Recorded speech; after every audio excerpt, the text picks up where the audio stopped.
So CMS released their final rule yesterday, and I thought it would be cool if we went through at least a portion of it and talked about who really the winners are and the losers are. So the final rule is AEP 27 for MA and Part D primarily, and inside of that ruling, one of the main things CMS is changing is how the star rating bonuses work. Now, listen, there's a lot more with scope of appointments. There's a lot more with how long you have to keep scopes and recordings. You guys got the idea. But talking about the way bonuses are funding MA plans and the competitiveness of that, when CMS starts changing these star ratings, they're changing quite literally the entire infrastructure of the Medicare Advantage market, at least how compensation works. So if we look at who the biggest winners and the biggest losers are, let's talk about it. So from the way they change star ratings, the biggest winners are going to be your large integrated carriers. You know, your non-healthcares, your Humanas, your Kaisers. The carriers whose benefit the most will be because CMS is simplifying the star measures and they're focusing on actual care outcomes, which is not a bad thing. You know, large carriers have these mega care management teams. They have provider partnerships, data infrastructure, and medication adherence programs for their enrollees. So they're built to manage outcomes, not really to administer plans, which is one of the things star ratings was based on. That now that's being removed. So now that star ratings have shifted towards outcomes, the scale wins. So this favors your larger Medicare Advantage carriers. So these organizations that already operate in this control-minded or control-based model. And that's where CMS is pushing the entire Medicare Advantage industry as it is. Your second winner, it's HMOs, big time over PPOs. So this rule favors HMOs because it favors control.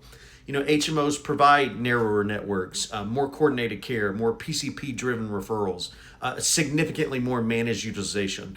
So that makes it easier then for an HMO plan to improve its medication adherence, to improve its chronic condition management, to improve the outcome measures that really will be more weighted on star bonuses, since they're getting rid of these things.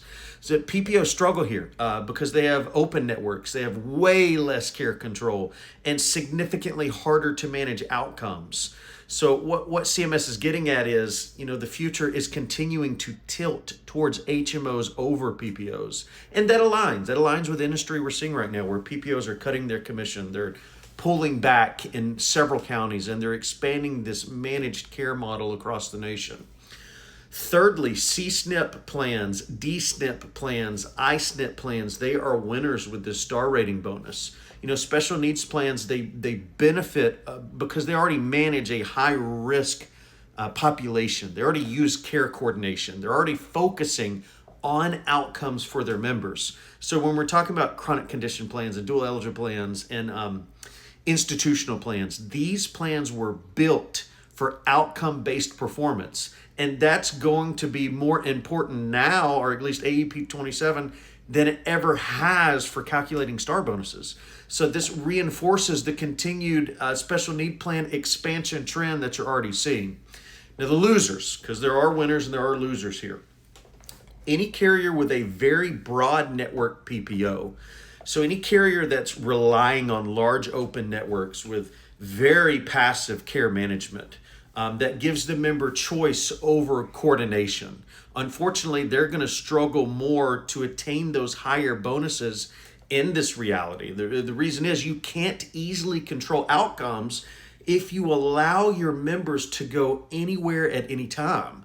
That puts a lot of pressure then on the regional PPO carriers. Any carrier that has a passive network design, or any carrier that has built itself on growth rather than control and stability.